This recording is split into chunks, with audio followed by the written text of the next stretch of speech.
Hello friends, how are you? I hope सब ठीक होगा। तो आइए शुरू करते हैं 10 अक्टूबर के करंट अफेयर्स के डिस्कशन को। विजन की बुकलेट का कर रहे हैं, जो डेली वाला आता है उसकी कर रहे हैं हम, ठीक है। तो जो पहला टॉपिक है वो है कि मॉनेटरी पॉलिसी कमेटी की मीटिंग हुई थी अभी, और उसमें कुछ उन्होंने डिसीजन अनाउंस किए हैं, हम उनके बारे में ही यहाँ पर डिस्कस करने वाले हैं। तो सबसे पहले जो यहाँ पर हम देखेंगे वो कुछ की डेफिनेशंस देखेंगे, क्योंकि वही इंपॉर्टेंट है। इकोनॉमी में सबसे ज़्यादा जो इंपॉर्टेंट क्वेश्चन होते हैं वो होती है डेफिनेशन रिलेटेड। कि मान लीजिए उनसे वो आपसे पूछेंगे कि रेपो रेट का मतलब क्या है, चार स्टेटमेंट दे देंगे, उनमें से आपको एक सेलेक्ट करना होगा। आपसे पूछ लेंगे कि long term repo operation and repo rate में क्या डिफरेंस है, आपको वो वहाँ पर डेफिनेशन बतानी पड़ेगी। नेक्स्ट जो टाइप की क्वेश्चन बनते हैं वो ये होते हैं कि आपसे पूछते हैं कि ये जनरली अगर कोई टर्म है, मान लीजिए इन्फ्लेशन, तो ये क्या कॉन्टीन्यूसली इंक्रीज हो रहा है, कॉन्टीन्यूसली डिक्रीज हो रहा है, समथिंग ऐसा डाटा, मेटा डाटा पूछते हैं एकदम। आपसे इसकी वैल्यू नहीं पूछी जाती है। और थर्ड जो क्वेश्चंस बनते हैं वो बनते हैं स्कीम रिलेटेड, ठीक है। तो जहाँ पर हमने डिस्कस करना है वो सबसे पहले हमने करना है अबाउट मॉनेटरी पॉलिसी कमिटी। फिर हमने देखना है इन्फ्लेशन। उसके बाद repo rate and reverse repo किसे कहते हैं, ये चीज़ देखनी है। नेक्स्ट हमने देखना है targeted long term repo operation.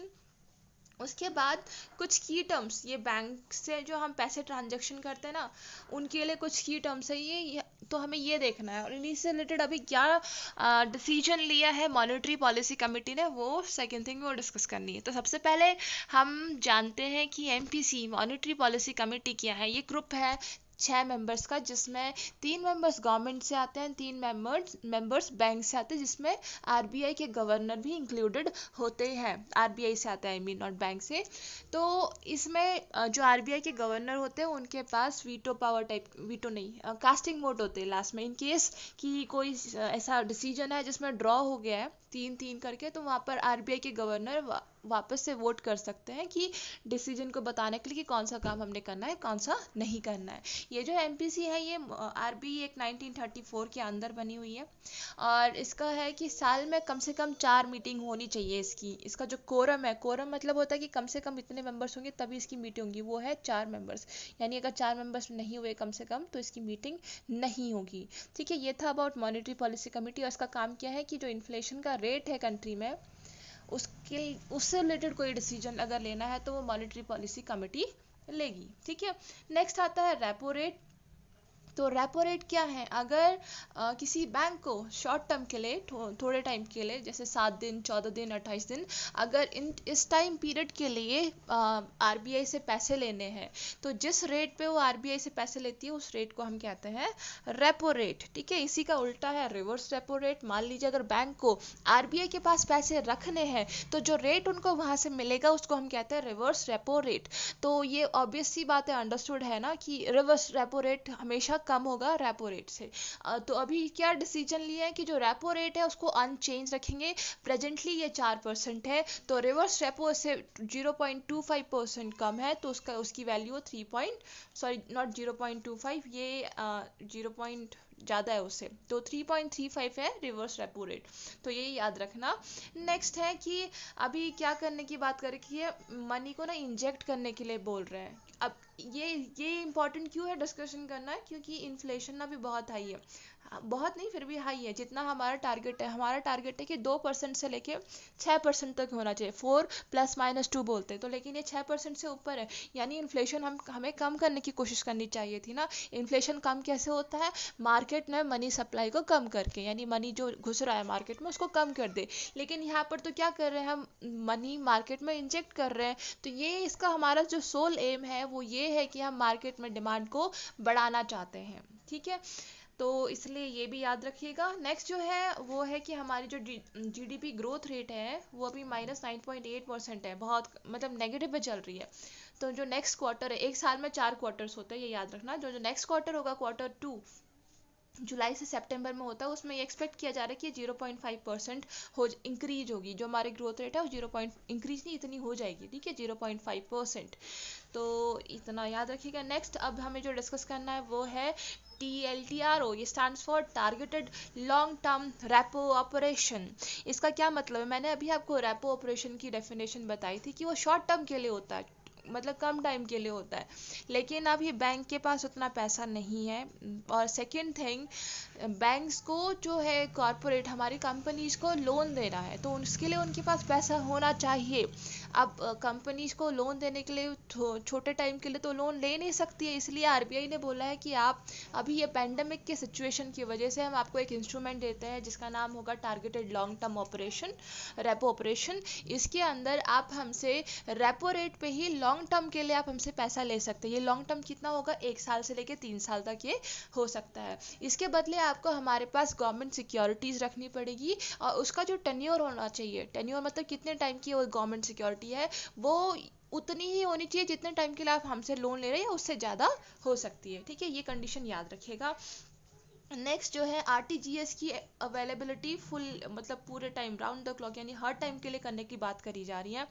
अब आरटीजीएस क्या है उसके लिए, मतलब ये एक अकेला आरटीजीएस नहीं है, ये ना बैंक से जब भी आप एक अकाउंट से दूसरे अकाउंट में पैसे ट्रांसफ़र करते हैं तो आपके पास 3 इंस्ट्रूमेंट्स होते हैं। एक होता है एनईएफटी, फिर आरटीजीएस, फिर आईएमपीएस। ठीक है, इनके फुल फॉर्म्स प्लीज याद रखना। एनईएफटी आरटीजीएस का तो यहाँ पर दे रखा है रियल टाइम ग्रॉस सेटलमेंट, बाकी इन दोनों की आप देखिएगा, थोड़ा आप खुद से अगर आप देखेंगे तो वो चीज़ें ज़्यादा याद रहती है, इसलिए मैं यहाँ पर अभी नहीं बता रही हूँ। ठीक है, तो इनके बीच में हम डिफरेंस पता कर लेते देख लेते हैं कि सबसे पहले मिनिमम ट्रांसफ़र वैल्यू की कम से कम इतने पैसे अगर आपके पास होंगे तब आप ये वाला इंस्ट्रूमेंट यूज कर सकते हैं, वो है इसकी वैल्यू। तो नेफ्ट में ऐसी कोई मिनिमम वैल्यू नहीं है। ठीक है, आप कितना भी चाहे आप कर सकते हैं। आरटीजीएस में है कि कम से कम 2 लाख होने चाहिए, 2 लाख से कम अगर आपके पास पैसे हैं तो आप आरटीजीएस वाला सिस्टम नहीं यूज कर सकते, जिसकी यहाँ पर बात कर रखी है real time gross settlement. Next है आईएमपीएस, इसमें कम से कम 1 रुपया तो होना चाहिए। ये बस कहने वाली बात है, इसमें कोई ऐसा सेंस नहीं है, आप 1 रुपये से कम क्या ट्रांसफ़र करेंगे। ठीक है, नेक्स्ट है पेमेंट ऑप्शंस। तो पेमेंट ऑप्शन में क्या है, नेफ्ट आप दोनों तरीके से कर सकते हैं, ऑनलाइन भी एंड ऑफलाइन भी। सेम है आरटीजीएस का, वो भी आप दोनों तरीके से कर सकते हैं, लेकिन आईएमपीएस आप बस ऑनलाइन कर सकते हैं। इसका कहने का मतलब क्या है कि ऑफलाइन का मतलब है कि आप अपने बगल में किसी ब्रांच में जा सकते हैं जहाँ पर जो कि एनईएफटी इनेबल्ड होगा या आरटीजीएस इनेबल्ड होगा, और वहाँ पर आप चेक की हेल्प से एक अकाउंट से दूसरे अकाउंट में पैसा ट्रांसफ़र कर सकते हैं। लेकिन आईएमपीएस में आप बस नेट बैंकिंग के थ्रू यानी ऑनलाइन ही पैसे ट्रांसफ़र कर सकते हैं, ऑफलाइन का कोई ऑप्शन नहीं है आईएमपीएस में। अब आ रही है बारी मैक्सिमम ट्रांसफर वैल्यू की, कि ज़्यादा से ज़्यादा आप कितना कर सकते हैं। जो नेफ्ट है इसकी कोई लिमिट नहीं है, तो याद रखना जो ये नेफ्ट है ना, नो से बोलिए, तो ना इसकी कोई मिनिमम वैल्यू है ना मैक्सिमम वैल्यू है, आपकी जितनी मर्जी आप इसमें कर सकते हैं। आरटीजीएस में भी मिनिमम लिमिट तो है लेकिन मैक्सिमम लिमिट नहीं है। ठीक है, आईएमपीएस में मिनिमम लिमिट 1 है एंड मैक्सिमम लिमिट 2 लाख है, यानी 2 लाख से ऊपर आप आईएमपीएस को यूज करके पैसे ट्रांसफर नहीं कर सकते हैं।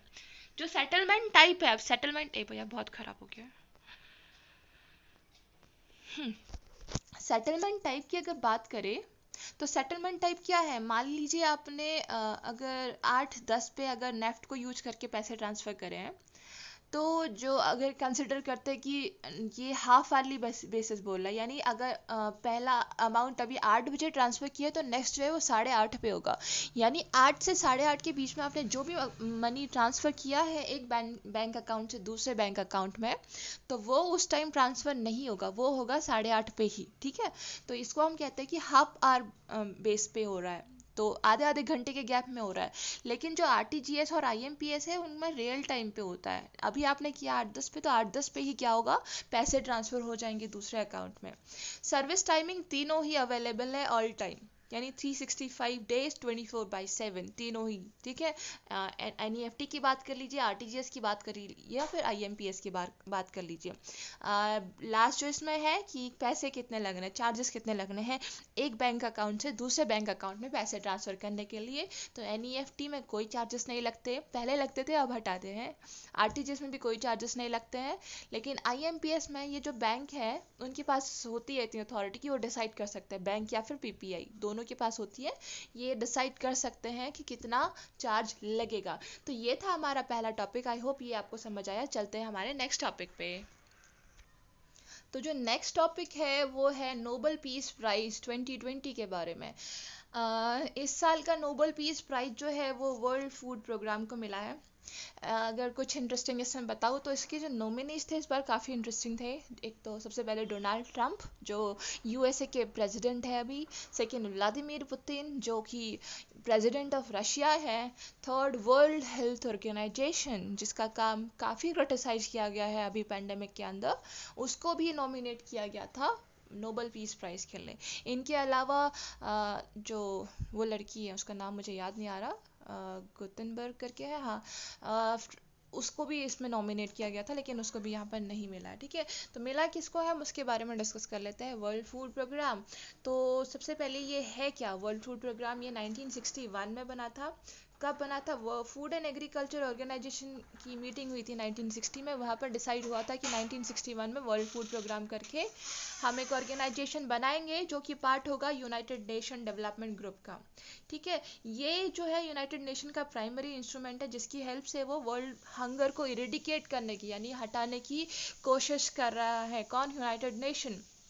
इसका जो काम है, एम है, वो ये है कि अगर कहीं पर भी इमरजेंसी सिचुएशन होगी, लाइक जैसे सीरिया की कंडीशन थी या यमन की कंडीशन है, वहाँ पर इनको कहते हैं वार टोन एरियाज, वहाँ पर फूड प्रोवाइड करने की इनकी रिस्पॉन्सिबिलिटी इन्हें ले रखी है। ठीक है, एंड ये चाहते हैं कि फूड सिक्योरिटी में रेजिलियंस बिल्ड कराया जा सके, और जहाँ पर ये फूड नहीं प्रोवाइड कर सकते यहाँ पे कैश बेस्ड ट्रांसफ़र यानी पैसे ट्रांसफ़र कर सके। ठीक है, इसका जो हेडक्वार्टर है वो है रोम इटली में, ये याद रखना, क्वेश्चन पूछ लिया जाता है। एंड सिंस इसको नोबेल पीस प्राइज मिला है तो इससे रिलेटेड क्वेश्चन आने के चांसेस है। इनको मिलना क्यों है आपने वैसे ऑलरेडी डिस्कस कर लिया, लेकिन अगर फिर भी अगर बात करें तो ये हंगर को कॉम्बैट करने की कोशिश कर रहा है।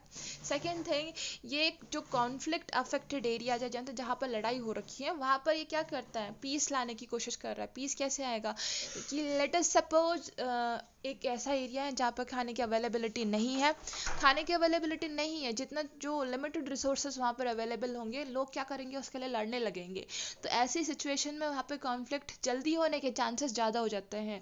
तो ऐसी सिचुएशन से बचाने के लिए कौन काम कर रहा है? वर्ल्ड फूड प्रोग्राम काम कर रहा है। नेक्स्ट है, ये कोशिश कर रहा है कि हंगर को एज अ वेपन ना यूज की जा सके। भूख खरीदी जा सकती है, अगर कोई भूखा है तो वो नहीं सोचेगा कि वो किसी को मार रहा है। एक केस की बात कर रही हूँ मैं, ये नहीं कह रही कि सब यही करते हैं, लेकिन ज़्यादा चांसेस ये है कि अभी भी यहाँ होता है कि जो पोवर्टी जहाँ ज़्यादा है, जो लोग गरीब हैं, वो उनको ज़्यादा मतलब नहीं रहता कि किसकी गवर्नमेंट बन रही है नहीं किसकी नहीं बन रही है, उसका उनका मतलब होता है कि आज के दिन का हमें खाना मिलना चाहिए। इसलिए hunger can be used as a weapon. तो यहाँ पर ये वर्ल्ड फूड प्रोग्राम क्या कर रहा है? कोशिश कर रहा है कि भूख को लोग वेपन की तरह, जो गंदे लोग हैं यानी जो टेररिस्ट है, वो लोग इनको वेपन की तरह यूज ना कर सकें। ठीक है, इसके अलावा वर्ल्ड फूड प्रोग्राम का रोल इन इंडिया के बारे में बात करें तो 1963 से ये इंडिया में है, और अभी रिसेंटली 2019 से 23 के लिए इसने एक counter strategy plan for India build किया है। ये प्लीज़ याद रखना किसने बिल्ड किया है? वर्ल्ड फूड प्रोग्राम ने बिल्ड किया। इसके अलावा ये एक अन्न पूर्ति प्रोग्राम भी शुरू किया है जहाँ पर इनने एक सिस्टम शुरू किया है ATM फॉर ग्रेन्स। जैसे आप ATM में जाके पैसे निकालते हैं, वैसे आप इस ATM में जाके आप अपने लिए ग्रेन लेके आ सकते हैं। तो ये अप्रूवल दिया अभी सेंटर ने वर्ल्ड फूड प्रोग्राम को कि आप ये चीज़ यहाँ पर इंडिया में शुरू कर सकते हैं। आई होप आपको ये चीज़ समझ आई होगी। तो प्लीज़ वर्ल्ड फूड प्रोग्राम के बारे में याद रखना, ये यूनाइटेड नेशन डेवलपमेंट ग्रुप का मेंबर है।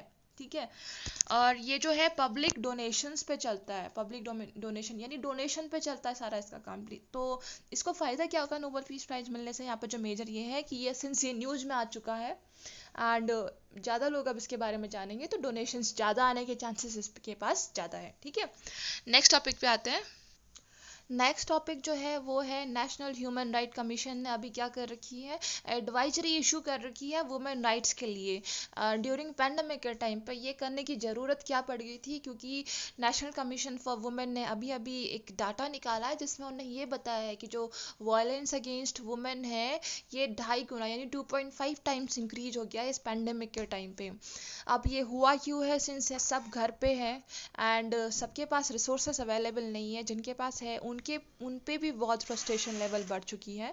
तो जिनके पास बिल्कुल नहीं है उनका क्या होगा? सोचिए, घर पे अगर कोई है तो गुस्सा किस पे निकलता है? जो सबसे वीक सेक्शन है। वीक सेक्शन कौन होता है? या तो आपके बूढ़े माँ बाप, या बच्चे, या फिर आपकी वाइफ। तो वही चीज़ यहाँ पर हो रहा है कि वुमेन के अगेंस्ट वायलेंस बढ़ गया है। तो आई एम सॉरी। तो यहाँ पर नेशनल ह्यूमन राइट कमीशन ने क्या किया है कि एडवाइजरी इशू करी है कि क्या किया जाना चाहिए सो दैट ये जो वायलेंस इंक्रीज हो चुका है इसको कम किया जा सके। तो सबसे पहले क्या करने के लिए बोला है इसने कि जो भी ये जेंडर बेस्ड वायलेंस है इसके अगेंस्ट अगर कोई टास्क फोर्स सेटअप करनी है या फिर तो इसको भी, और जो वायलेंस प्रिवेंशन है ना वुमेन के अगेंस्ट, इन दोनों को ही एसेंशियल सर्विसेज में इंक्लूड कर देना चाहिए, ठीक है, ताकि नॉर्मल पेंडेमिक के टाइम भी ये चलती रहे। नेक्स्ट है जो sexual and reproductive health rights है उनकी सेफ डिलीवरी के लिए कोशिश करनी चाहिए ताकि किसी को ऐसा ना हो कि उनको ये मिले ही ना। नेक्स्ट है जो वुमेन एट वर्क है, ठीक है, उनने लोन लिया होगा तो उसके लिए उनको मॉनिटोरियम देने की बात कर रखी है ताकि उनको टाइम बीइंग के लिए रिलीफ मिल जाए। और प्लस जो सेक्स वर्कर्स हैं पहले वो इनफॉर्मल वर्कर्स में इंक्लूड नहीं होते थे, तो इट हैज़ बीन आस्क्ड कि इनको भी इनफॉर्मल वर्कर्स में ऐड कर देना चाहिए ताकि जो भी अभी सोशल स्कीम्स चल रही है, सोशल वेलफेयर स्कीम्स, वो भी उनका फ़ायदा उठाए, मतलब उनको भी उनका फ़ायदा मिल सके। नेक्स्ट है जो एक्रेडिटेड सोशल हेल्थ एक्टिविस्ट है, मतलब आशा आपने गांव में देखी होंगी, तो उनके लिए एक मिनिमम वेज की कम से कम इतना वेज तो उनको मिलना चाहिए, इसका भी एक प्रोविज़न निकालना चाहिए क्योंकि ये भी काम कर रही है ना। तो इसके बाद उनने क्या बोला है कि जो scheduled caste and scheduled tribes and बाकी माइनॉरिटी कम्युनिटी के वुमेन्स हैं उनके लिए भी हेल्थ केयर सर्विसेज को अनइंटरप्टेड प्रोवाइड करना चाहिए, यानी बिना किसी रोक टोक के। नेक्स्ट एडोलेसेंट गर्ल्स के लिए napkin, sanitary napkins and iron folic acid यानी आयरन की गोलियां का जो सप्लीमेंट्स हैं, मतलब सप्लीमेंट्स हैं, उनको एजेंशियल आइटम्स में इंक्लूड कर देना चाहिए जिनकी, सो दैट इनकी अवेलेबिलिटी रहे। नेक्स्ट है जो वुमेन इन प्रिजन है, जेल में जो वुमेन है, अगर इन केस वो प्रेग्नेंट है तो उनको रिलीज कर देना चाहिए, और इन केस वो प्रेग्नेंट नहीं है तो तब भी उनके लिए जेंडर सेंसिटिव हेल्थ सर्विसेज वहाँ पर प्रोवाइड कराई जानी चाहिए। बात करें एनएचआरसी की, क्वेश्चन मेन इसी से बनेगा कि एनएचआरसी है क्या। एनएचआरसी एक स्टैट्यूटरी बॉडी है, स्टैट्यूटरी बॉडी यानी अंडर एक एक्ट बनाई गई है बाय पार्लियामेंट। कौन सा एक्ट था वो? National human right commission act of protection of human right act in 1993। कब बना था? 1993 में बना था। तो प्लीज़ ये डाटा याद रखना, ये पूछा जा सकता है, ये पूछा भी गया एक बार क्वेश्चन एग्जाम में, ठीक है। आते हम अपने नेक्स्ट टॉपिक पे। तो नेक्स्ट जो टॉपिक है वो है about NAM. NAM stands for non align movement. तो ये जो बना है इंस्टीट्यूशन, ये इसमें इंडिया का बहुत इंपॉर्टेंट रोल था, ये प्लीज़ याद रखना। इसका बनने का मोटो क्या, एम क्या था? कोल्ड वॉर के टाइम जो ये वर्ल्ड था ये डिवाइडेड था इनटू टू फ्रेगमेंट्स। एक वो कंट्रीज थी जो यूएसए को सपोर्ट करती थी एंड एक वो कंट्रीज थी जो यूएसएसआर को सपोर्ट करती थी। लेकिन इंडिया ने चूज़ किया कि हम किसी को भी सपोर्ट नहीं करेंगे, इसलिए लाइक माइंडेड जो कंट्रीज थी इंडिया के साथ साथ बाकी कौन कौन सी थी, जैसे Yugoslavia, Egypt, Ghana and Indonesia, ठीक है, इन कंट्रीज ने क्या किया कि यहाँ पर इन कंट्रीज ने साथ में मिलके 1961 में बेलग्रेड कॉन्फ्रेंस जो हुई थी, पहली कॉन्फ्रेंस नैम की कंडक्ट करी। तो ये कंट्रीज प्लीज याद रखना। इसके बाद बंडुंग कॉन्फ्रेंस हुआ था, ठीक है, बंडुंग कॉन्फ्रेंस, जहाँ पर दिए गए 10 प्रिंसिपल्स ऑफ बंडुंग, जिसमें कि हमें क्या चीज़ें फॉलो करनी चाहिए एट कंट्री लेवल, वो चीज़ें दी गई है। आप प्लीज़ इसकी रीडिंग मारिएगा, ये बहुत जनरल सेंटेंसेस है, तो आप कहीं पे आंसर राइटिंग में इसको यूज कर सकते हैं। अभी जो मीटिंग हुई है नैम की, यहाँ पर आप दो चीज़ याद रखना, ये यूनाइटेड नेशन जनरल असेंबली की मीटिंग के साथ ही हुआ है। तो यूनाइटेड नेशन जनरल असेंबली की अभी 75th एनिवर्सरी है, पहली बात। एंड ये जो नैम है इसके जो हमारा ये बंडुंग कॉन्फ्रेंस हुआ ना 95th, सॉरी, जिसमें ये 10 प्रिंसिपल्स ऑफ बंडुंग मिले हैं, इसकी 65th एनिवर्सरी है। तो ये दोनों चीज़ याद रखना, इसलिए सिंस इनकी एक पर्टिकुलर टाइम फ्रेम कंप्लीट हो रखा है तो इनका क्वेश्चन आने के चांसेस है। तो अभी जो नैम की मीटिंग हुई थी वहाँ पर क्या डिस्कस हुआ है कि हमें क्या करना है, हमारे इनको ये इनने बोला कि हाँ, इंडिया ने बोला कि हमें ये रियलाइजेशन हो चुका है कि अभी भी हमारे पास अच्छा खासा पोटेंशियल है नैम के पास कि वो क्या कर सकता है, प्राइमरी इश्यूज को एड्रेस कर सकता है। सेकेंड थिंग, हमें ये रियलाइज हो गया कि कोविड-19 ने हमें ये रियलाइज़ करा दिया कि हम अभी भी कितने इंटरकनेक्टेड हैं एंड कितने डिपेंडेंट है। एक वायरस जो चाइना में ओरिजिनेट हुआ अभी वो पूरी दुनिया में है, तो सोचिए हम कितने इंटरकनेक्टेड हैं। नेक्स्ट, जो miss information and fake news फैल रही है सोशल मीडिया के थ्रू, वो भी बहुत बड़ा हैवॉक है, तो we need to deal with that also. Last, climate change हमारे एग्जिस्टेंशियल थ्रेट है हमारे लिए, ठीक है, मतलब ये हमारी एग्जिस्टेंस को ख़त्म कर सकता है अगर क्लाइमेट चेंज को हम अभी टाइम से नहीं रोकेंगे। तो इसीलिए हमें we will have to work for it, specially जो स्मॉल आइलैंड डेवलपिंग कंट्रीज़ है ना, उनके लिए तो ये और मतलब गंदी बात है, क्योंकि अगर थोड़ा भी अगर पानी का लेवल राइज होगा तो वो सारी कंट्रीज़ क्या डूब जाएंगी, देन व्हाट, फिर कुछ नहीं। तो ये चीज़ है, ठीक है। ये गाइडिंग प्रिंसिपल जो है बंडुंग में ये बनी थी। बंडुंग याद रखना कि इंडोनेशिया में, और कब बनी थी, 1955 में बनी थी। तो पहले ये प्रिंसिपल्स बने 1955 में, और जब तब जाके फर्स्ट कॉन्फ्रेंस हुई थी 1961 में। इन प्रिंसिपल्स को अभी बने हुए 65 ईयर्स में, ना कि इस कॉन्फ्रेंस को। तो ये डाटा प्लीज़ याद रखिएगा, ठीक है। चलते हैं नेक्स्ट पे।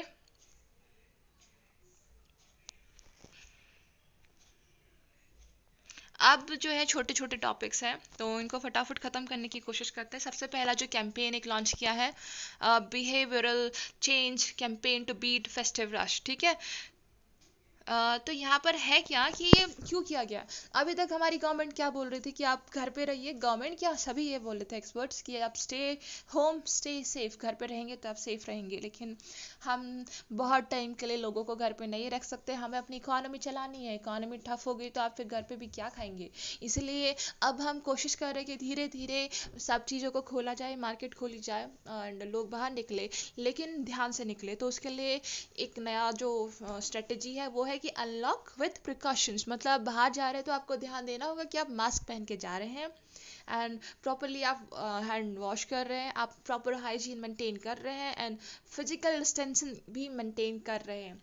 इसके साथ अगर हम अपनी इकोनॉमी को खोलेंगे तो जो नंबर ऑफ केसेस है वो थोड़ा लिमिटेड होने के चांसेस ज़्यादा है, ठीक है। तो ये intensive and focus covid campaign है, ये याद रखना, यूनियन गवर्नमेंट ने लॉन्च किया है 2 महीने के लिए, अक्टूबर से नवंबर, क्योंकि यहाँ पर हमारे जो फेस्टिवल है जैसे दिवाली, दशहरा, बहुत चीज़ें आ रही है, ठीक है। तो इन दोनों मंथ के लिए ये कैंपेन लॉन्च किया गया। नेक्स्ट है, चाइना ने ज्वाइन किया है COVAX. What do you mean by COVAX? COVAX stand for कोविड-19 वैक्सीन ग्लोबल एक्सेस फैसिलिटी। तो ये है क्या, ये अभी वर्ल्ड हेल्थ ऑर्गेनाइजेशन ने ये फैसिलिटी दी थी, ठीक है, जिसमें चाइना ने ज्वाइन किया है। याद रखना ये वर्ल्ड हेल्थ ऑर्गेनाइजेशन की फैसिलिटी है। इसमें है क्या कि जैसे ही कोई वैक्सीन बन जाती है एंड उसको अप्रूवल मिल जाता है, लाइसेंस मिल जाता है, तो ये इनिशिएटिव क्या कोशिश करेगा कि इसको वर्ल्ड वाइड प्रोवाइड कराई जा सके, सबको इक्विटेबल एक्सेस मिल सके इसका। एंड मतलब लास्ट है कि इसमें क्या करना है, हमें नेक्स्ट ईयर तक करीब 2 बिलियन डोजेस ऑफ वैक्सीन बनानी है, पहुंचानी है पूरी वर्ल्ड के अराउंड। तो ये कोशिश क्या कर रहा है कि ये जो वर्ल्ड है फ्रेगमेंटेड है, अनइक्वलिटी बहुत ज़्यादा है इस वर्ल्ड में, कंट्री लेवल पे भी है, फिर कंट्री के अंदर सिटीजन लेवल पे भी है। तो ऐसा नहीं होना चाहिए कि जिनके पास रिसोर्सेस है उनको तो वैक्सीन जल्दी मिल जा रही है एंड जिनके पास नहीं है उनको नहीं मिल रही है। ऐसा अगर आप करेंगे भी तो that will not be effective, क्योंकि ये जो पैंडेमिक है कोविड-19 आपकी स्टेटस को देख के आपको नहीं हो रहा है, ये सबको हो रहा है। तो इसलिए अगर हम चाहते हैं कि इसका इफेक्टिव इम्प्लीमेंटेशन हो तो हमें ये सबको पहुंचाना पड़ेगा। एंड जो कोवैक्स फैसिलिटी है वर्ल्ड हेल्थ ऑर्गेनाइजेशन की, ये उसमें हेल्प करेगी। नेक्स्ट जो है, हमने अभी एंटी रेडिएशन मिसाइल बनाया है जिसका नाम है रुद्रम। तो ये बनाया किसने, ये बनाया है डीआरडीओ ने, पहली बात। सेकंड थिंग ये याद रखना कि ये एंटी रेडिएशन मिसाइल है। एंड थर्ड थिंग ये है कि ये 500 मीटर से लेकर 15 किलोमीटर की हाइट के बीच में किसी भी रेंज से इसको लॉन्च किया जा सकता है। अब इसका काम क्या है कि हमने जैसे कंट्रीज एयर डिफेंस सिस्टम अपना बनाती है ना, air defence system, for example एक कंट्री ए बी कंट्री पे मिसाइल लॉन्च कर रही है, अगर बी कंट्री के पास एयर डिफेंस सिस्टम ऑलरेडी है तो जो बी कंट्री का एयर डिफेंस सिस्टम है वो क्या करेगा, उस मिसाइल को पहले ही डिटेक्ट करेगा और उसको ऊपर हवा में ही डिस्ट्रॉय कर देगा, ठीक है ना। तो ऐसे जो एयर डिफेंस सिस्टम है उनको इनफेक्टिव बनाने के लिए ये एंटी रेडिएशन मिसाइल्स है। तो ये क्या करेगा, जो भी रेडियो वेव्स को यूज करके, कौन सी वेव्स यूज हो रही है याद रखना, रेडियो फ्रिक्वेंसीज यूज हो रही है, ठीक है। तो यहाँ पर इनकी रेडियो फ्रिक्वेंसी यूज कर रही है, इससे क्या करेगा, उनके रडार्स को या जो दूसरी कंट्री है उनके कम्युनिकेशन एसेट्स को, इन सब चीज़ को ट्रैक करेगा, डिटेक्ट करेगा, फिर उनको ट्रैक करेगा एंड लास्ट में उनको न्यूट्रलाइज कर देगा, ताकि उनका एयर डिफेंस सिस्टम काम करना बंद हो जाए एंड देन फिर ए वाला जो कंट्री है आराम से उस कंट्री में मिसाइल दाग सके, ठीक है। तो नेक्स्ट है सितवे पोर्ट। सितवे पोर्ट कहाँ है, सितवे पोर्ट म्यांमार में रखाइन स्टेट में है, ठीक है। अगर मैं थोड़ा सा बनाने की कोशिश करूँ तो इट्स लाइक यहाँ पर ये हमारा वेस्ट बंगाल वाला रीजन है, ये बंगाल है तो ठीक है। यहाँ पर ये नीचे जाता है, यहाँ पर रखाइन स्टेट है, ये वेस्ट बंगाल वाला है। तो यहाँ कोलकाता से लेके हमने वेस्ट बंगाल तक हमने क्या किया, अभी हमने एक प्रोजेक्ट हमने बनाया है जिसका नाम है Kaladan multi modal transit transport project, ठीक है। यहाँ ये हम क्यों बना रहे हैं, क्योंकि यहाँ पर हमारी जो ये छोटी सी नेक है ना, ये सिलीगुड़ी कॉरिडोर, ये जो हमारा सिक्किम वाला पार्ट है ये बहुत पतला है और यहाँ पर से ये पोर्शन चाइना के पास है। अगर उसने यहाँ पर अटैक किया तो हमारे पास हमारे नॉर्थ ईस्ट को एक्सेस करने का कोई रास्ता नहीं बचेगा। इसलिए हम क्या करें, ये रास्ता तो ठीक है लेकिन जो नीचे वाला रास्ता है इससे भी हमारा नॉर्थ ईस्ट एक्सेसिबल होना चाहिए, ठीक है। तो यहाँ से हम कहाँ जाएंगे, हमारा जो नीचे मिजोरम वाला जो स्टेट है हमें वहाँ की एक्सेस मिल जाएगी through this Kaladan multi modal transit transport project. Multi modal मतलब क्या होता है, हम यहाँ पर बस एक ट्रांसपोर्ट नहीं यूज कर रहे हैं, हम यहाँ पर ये जो ओशन है इसकी भी हेल्प ले रहे हैं, फिर यहाँ पर से यहाँ पर रिवर है, कालादान रिवर है, उसकी भी हेल्प ले रहे हैं, फिर क्या है रोड सिस्टम है, तो वो भी हम तीन चीज़ों को यूज करके हम ये पूरा प्रोजेक्ट बना रहे हैं। अभी क्या है कि इंडिया एंड म्यांमार ने दोनों ने एग्री किया है कि हम क्या करेंगे इसमें ज़्यादा एक मिनट रुकिए, ऑपरेशनलाइजेशन इसकी बढ़ा देंगे एंड ये चीज़ पूरी हो जाएगी 2021 तक। तो ये डाटा याद रखना कि सिट रिपोर्ट कहाँ पर है एंड क्यों हम इससे इंडिया का क्या रिलेशन है, ये कालादान मल्टी मॉडल प्रोजेक्ट क्या है, ठीक है। एंड कालादान रिवर कहाँ है एंड सिलीगुड़ी कॉरिडोर यानी चिकन नेक किसको कहते हैं एंड ये कौन से स्टेट के अराउंड है हमारे, ये सारे इन्फॉर्मेशन प्लीज़ आप याद रखना, ठीक है। अब नेक्स्ट टॉपिक में हम आते हैं। नेक्स्ट टॉपिक है हमारा अबाउट किर्गिस्तान। तो किर्गिस्तान क्यों न्यूज़ में है, न्यूज़ में इसलिए है क्योंकि वहाँ ना क्या हो रहा है, स्ट्रीट प्रोटेस्ट हो रहे हैं, ठीक है। तो इसकी वजह से किर्गिस्तान में इमरजेंसी डिक्लेयर कर दी गई है। किर्गिस्तान एक सेंट्रल एशियन कंट्री है, ठीक है। आप कौन सी सेंट्रल एशियन कंट्रीज है हमारी, एक तो है हमारी सबसे ऊपर सबसे बड़ा जो है कजाकिस्तान, ठीक है बड़ा, फिर इधर आता उज्बेकिस्तान, यूके टूटा, उत्तरा यूनाइटेड किंगडम है ना, यूनाइटेड किंगडम अभी टूट गया है ब्रेग्जिट से, तो आप उससे याद रख सकते हैं यू के टूटा। बड़ा कजाकिस्तान तो ऊपर है, फिर U stands for Uzbekistan, K stands for Kyrgyzstan and T stands for Turkmenistan and T stand for Tajikistan. तो ये हमारी सेंट्रल एशियन कंट्रीज हैं। तो इसमें से अभी हम कौन सी बात किसकी बात करें, किर्गिस्तान की। यहाँ पर क्या हो रखी है, इमरजेंसी लगा रखी है। अब इमरजेंसी लगा रखी है, क्यों लगा रखी मैंने आपको बता दी है। अब इसकी जो थोड़ा सा हम मैप रिलेटेड क्वेश्चंस कर मतलब इसमें कौन सी चीज़ें जो इंपॉर्टेंट है ये हमने याद करना है कि एक तो ये लैंडलॉक कंट्री है यानी इसके पास ओशन का एक्सेस नहीं है, सेंट्रल एशिया में है, ये याद रखना।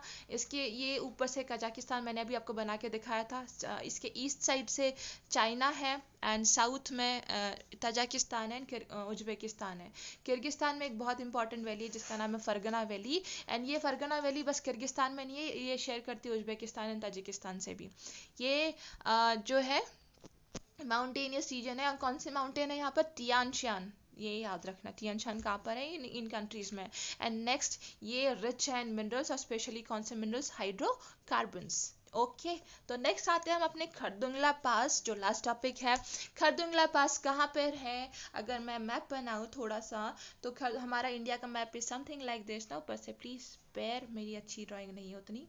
तो ये ले वाला जो इलाका है यहाँ पर हमारा है खरदुंगला पास, ठीक है। तो ये इसकी बात हम कर रहे हैं, ले में है, कौन कितनी हाइट पे है, करीब इतना 17,000, सॉरी मैंने गलत बना दिया, हाँ 17,982 फीट, 559 मीटर आप याद रख सकते हैं। लद्दाख रीजन में, ये मैंने आपको ऑलरेडी बता दिया है। ये गेटवे है, कहाँ इससे हम कहाँ जा सकते हैं, शोक एंड नुब्रा। शोक एंड नुब्रा वैली अगेन ये कहाँ पर है, लद्दाख में है। शोक एंड नुब्रा ये इंडस की ट्रिब्यूटरीज है, डायरेक्ट तो नहीं है। इसमें से जो शोक है वो इंडस की ट्रिब्यूटरी है, नुब्रा शोक की ट्रिब्यूटरी है, ये याद रखना। अगेन ये इंपॉर्टेंट है, क्यों इंपॉर्टेंट है, क्योंकि मैंने अभी आपको जैसे बताया कि क्या हो रहा है, रुको,